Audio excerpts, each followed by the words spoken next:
Continuous గా కురుస్తున్న వర్షాలతో ఉత్తరాది అతలాకుతలమవుతోంది. బంగాళాఖాతం, అరేబియా సముద్రాల్లో ఏర్పడిన అల్పపీడనాల కారణంగా హిమాచల్ ప్రదేశ్, రాజస్థాన్, ఉత్తరాఖండ్, మధ్యప్రదేశ్, హర్యానా, ఒడిశాలో భారీ వర్షాలు కురుస్తున్నాయి. హిమాచల్లో కుంభవృష్టి, ఆకస్మిక వరదలు విధ్వంసం సృష్టిస్తున్నాయి.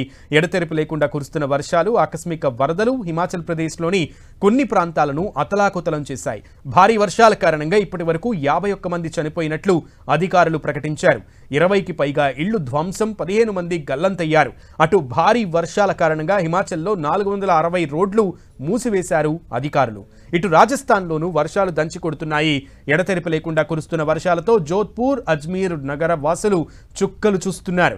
భారీగా కురుస్తున్న వర్షాలతో రోడ్లపై వరద నీరు చేరి భారీగా ట్రాఫిక్ జామ్ ఏర్పడుతోంది. వాహనదారులు తీవ్ర ఇబ్బందులు పడుతున్నారు.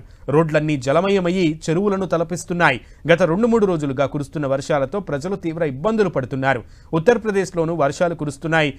హాపూర్లో భారీగా కురిసింది వర్షం. లోతట్టు ప్రాంతాలు జలమయమయ్యాయి. నీట మునిగిన ప్రాంతాల్లో అధికారులు సహాయక చర్యలు చేపట్టారు.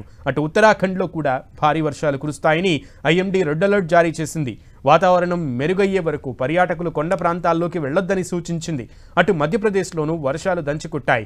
కంటిన్యూస్గా కురుస్తున్న వర్షాలతో లోతట్టు ప్రాంతాలన్నీ జలమయమయ్యాయి. పలు చోట్ల ఇళ్లలోకి నీరు చేరడంతో ప్రజలు తీవ్ర ఇబ్బందులు పడ్డారు. రోడ్లన్నీ జలమయమయ్యాయి. రాకపోకలకు సైతం ప్రజలు తీవ్ర ఇబ్బందులు ఎదుర్కొంటున్నారు. భారీగా కురుస్తున్న వర్షాలతో సరయూ నది, బియాస్ నదులు ఉప్పొంగి ప్రవహిస్తున్నాయి.